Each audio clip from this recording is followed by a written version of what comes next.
¿Qué pasaría si te dijera que la única diferencia entre tú y las personas que mueven los hilos del capital global no es el tamaño de su cuenta bancaria, sino el acceso a los círculos donde se toman las decisiones? Hoy voy a demostrarte que el dinero es solo una parte de la ecuación y que la audacia es la verdadera moneda de cambio en la economía moderna. Me encuentro en la puerta de una de las convenciones de inversores y multimillonarios más exclusivas del mundo, un lugar donde el valor neto promedio de los asistentes supera los $50 millones, y yo estoy aquí con solo un billete de $100 en el bolsillo y un traje alquilado que debe parecer de $3,000. Mi objetivo no es solo entrar sin invitación, sino infiltrarme en las conversaciones privadas donde se gestan los negocios que cambiarán la próxima década, para entender de una vez por todas cómo piensa, cómo habla y cómo se comporta la élite financiera cuando nadie los está grabando. La mayoría de la gente cree que necesita una fortuna para empezar a codearse con el éxito, pero la realidad es que el acceso es una habilidad que se puede hackear si entiendes la psicología del estatus y el arte de la presencia táctica. He gastado mis últimos $100 en una entrada falsa para el cóctel de bienvenida y en propinas estratégicas para el personal de seguridad, apostando todo a una sola carta. Mi capacidad para parecer que pertenezco a este lugar más que cualquier otro asistente. En este video vas a ver exactamente cómo logré cruzar la barrera de seguridad más estricta del sector y que fue lo primero que aprendí al escuchar lo que los ricos realmente dicen sobre el futuro del dinero cuando creen que solo hay iguales a su alrededor. Prepárate, porque lo que descubrí dentro no solo destruyó todos mis prejuicios sobre la riqueza, sino que me dio la clave maestra para escalar cualquier jerarquía social en tiempo récord, y hoy te la voy a entregar sin filtros. Una vez que crucé el umbral del salón principal, la atmósfera cambió por completo y me di cuenta de que el aire allí arriba huele a una mezcla de confianza absoluta y discreción quirúrgica, un entorno donde cada gesto y cada silencio están fríamente calculados. Mi primer gran descubrimiento fue que, en el mundo de los ultra ricos, hablar de dinero de forma directa es de un gusto pésimo. Ellos dan por sentado que el capital ya está ahí, por lo que sus conversaciones se centran exclusivamente en el tiempo, el acceso privilegiado y la influencia geopolítica. Me acerqué a un grupo de 3 hombres que discutían sobre la tokenización de activos inmobiliarios en Europa del Este, y en lugar de intentar impresionarlos con datos que no tenía, utilicé la técnica de la escucha activa y las preguntas de alto nivel que desarman a cualquier experto. Aprendí que la élite no busca especialistas que les den respuestas masticadas, sino aliados que hagan las preguntas correctas que ellos, por su ritmo de vida frenético, todavía no han tenido tiempo de considerar. Con mis $100 ya evaporados en la entrada y el estómago vacío para no romper la imagen de alguien que ya ha cenado en los mejores clubes privados del mundo, logré que un gestor de fondos de cobertura me explicara su estrategia de salida para los próximos 2 años. El truco fue simple: vestirme con un minimalismo extremo, evitar los logos llamativos que gritan inseguridad y mantener un contacto visual que comunicaba que yo no necesitaba nada de ellos, lo cual es, irónicamente, el imán más potente para la gente poderosa. En este entorno, si pareces necesitado te vuelves invisible al instante, pero si pareces un observador silencioso que posee un secreto valioso, todos en la sala quieren saber exactamente quién eres y de dónde vienes. Fue en ese momento cuando entendí que la riqueza real es una frecuencia mental antes que un número en una pantalla bancaria, y que haber entrado allí con solo $100 me daba una ventaja psicológica injusta sobre el resto de invitados. Yo no tenía absolutamente nada que perder y esa falta total de miedo es lo que te permite operar con una claridad y una agudeza que los que tienen todo su patrimonio en juego simplemente no pueden permitirse bajo presión. Mientras me movía entre copas de cristal y susurros de adquisiciones millonarias, empecé a notar que la verdadera moneda de cambio no era el oro ni las acciones, sino la información asimétrica, esa que se comparte solo entre quienes se reconocen como iguales en la jerarquía del valor. Logré posicionarme en el epicentro de un círculo donde se hablaba de la desvalorización del dólar y de cómo la inteligencia artificial soberana iba a reemplazar a los bancos centrales, dándome cuenta de que lo que nos enseñan en las noticias es simplemente el residuo de lo que estos hombres decidieron hace 6 meses en salones como este. A medida que la noche avanzaba y el champán de $1,000 la botella empezaba a soltar las lenguas de los asistentes, las conversaciones pasaron de la teoría económica a la realidad cruda de lo que realmente estaba por venir. Me acerqué a un rincón donde un inversor de capital de riesgo, cuya cara había visto en las portadas de revistas de finanzas, confesaba a sus socios que el sistema financiero tal como lo conocíamos estaba siendo rediseñado en las sombras.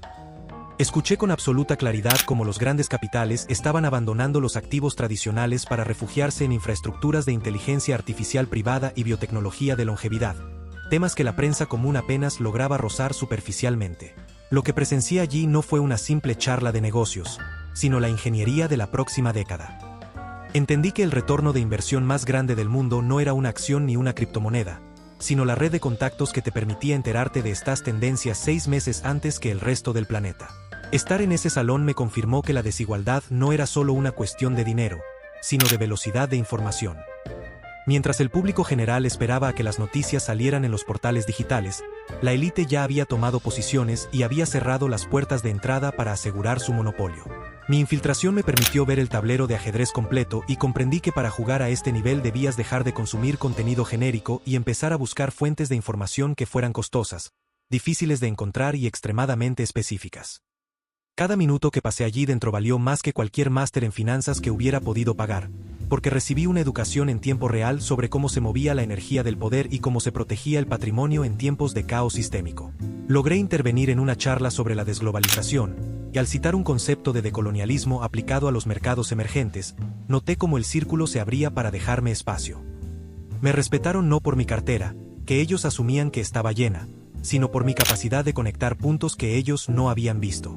Fue entonces cuando uno de ellos me preguntó directamente en qué sector estaba enfocando mi liquidez ese trimestre, y sentí la presión gélida de saber que un solo error en mi respuesta me expondría como el impostor de los $100. Sin embargo, mantuve la calma, bajé el tono de voz para forzarlo a inclinarse hacia mí y le dije que el mayor valor hoy no estaba en el sector, sino en la propiedad intelectual de los algoritmos de decisión soberanos. Su mirada cambió de curiosidad a un respeto profundo, y en ese instante comprendí que el estatus es una armadura que se construye con palabras y que el conocimiento, bien empaquetado, puede abrir puertas que ni siquiera $1 millón podría derribar por sí solo. Justo cuando creía que tenía el control total de la situación, el aire se volvió pesado y sentí ese escalofrío en la nuca que te avisa que el juego está a punto de terminar. Un hombre de unos 60 años, con una mirada que parecía capaz de auditar tu alma en segundos, se separó de un grupo y caminó directamente hacia mí con una expresión de sospecha mal disimulada. Era el jefe de seguridad del evento o, peor aún, uno de los organizadores principales que conocía personalmente a cada uno de los invitados de la lista. Me preguntó, con una calma aterradora, que no recordaba haber visto mi firma en el registro de la entrada y que quien me había extendido la invitación para el ala privada de la convención. En ese segundo, mis $100 en el bolsillo se sintieron como cenizas y mi traje alquilado pareció gritar su procedencia. Pero recordé que en el mundo del alto poder, la explicación es una señal de debilidad absoluta. No tartamudeé, no busqué excusas y, sobre todo, no intenté agradarle.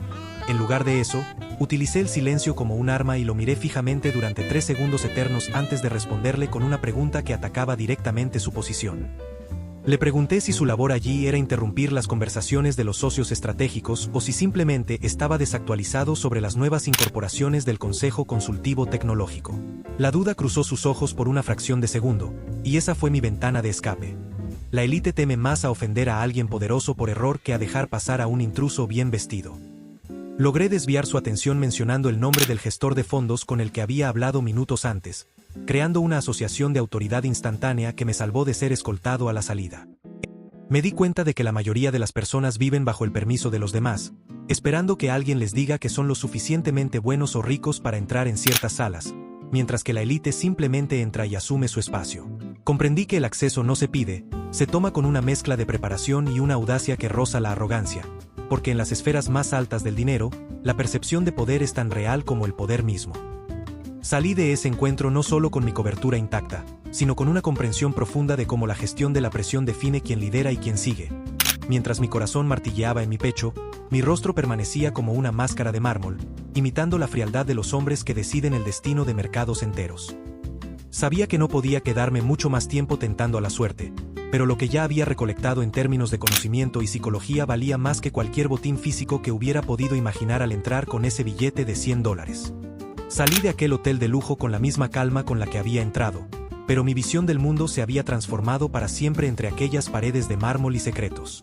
Mientras caminaba por la calle con mi billete de $100 convertido ahora en una red de contactos y una libreta llena de información privilegiada, comprendí que la mayor barrera hacia la riqueza no es el capital, sino el miedo a no ser suficiente y la obediencia ciega a reglas que los de arriba ni siquiera respetan. Aquella noche aprendí que los mercados no son entidades abstractas, sino el resultado de las decisiones de hombres que, aunque tienen millones, comparten los mismos miedos y sesgos que cualquier otro ser humano. La única diferencia es que ellos han aprendido a operar en una frecuencia de abundancia y nosotros hemos sido programados para la escasez. Mi infiltración me demostró que el acceso a la élite es posible para cualquiera que domine la psicología del valor, el arte de la presencia y la gestión estratégica de la información asimétrica. No regresé a casa pensando en lo que no tenía, sino en la inmensa ventaja competitiva que ahora poseía al conocer la hoja de ruta que ellos mismos están trazando para el futuro. Esta anécdota no es solo una historia de audacia, es una prueba de que el sistema tiene grietas y que aquellos que se atreven a pensar de forma diferente son los únicos capaces de cruzarlas para construir su propio destino. Si este viaje al corazón del poder te ha demostrado que tú también puedes hackear tu realidad financiera y quieres dejar de ser un simple espectador del éxito ajeno, hoy es el día en que tu mentalidad debe cambiar. Haz parte de la élite que no solo observa el cambio, sino que lo lidera. Suscríbete a este canal ahora mismo y activa las notificaciones para que nunca más te quedes fuera de las conversaciones que realmente importan. Dale un me gusta a este video si estás listo para dejar de pedir permiso y empezar a tomar tu lugar en el tablero. Y deja un comentario abajo con la palabra audacia si vas a aplicar estos principios hoy mismo. Gracias por acompañarme en esta infiltración y por decidir elevar tus estándares al siguiente nivel. Recuerda que las puertas más pesadas se abren con las llaves más pequeñas, y esa llave es el conocimiento que compartimos aquí cada semana. Nos vemos en el próximo video para seguir descifrando los códigos de la riqueza y la libertad definitiva.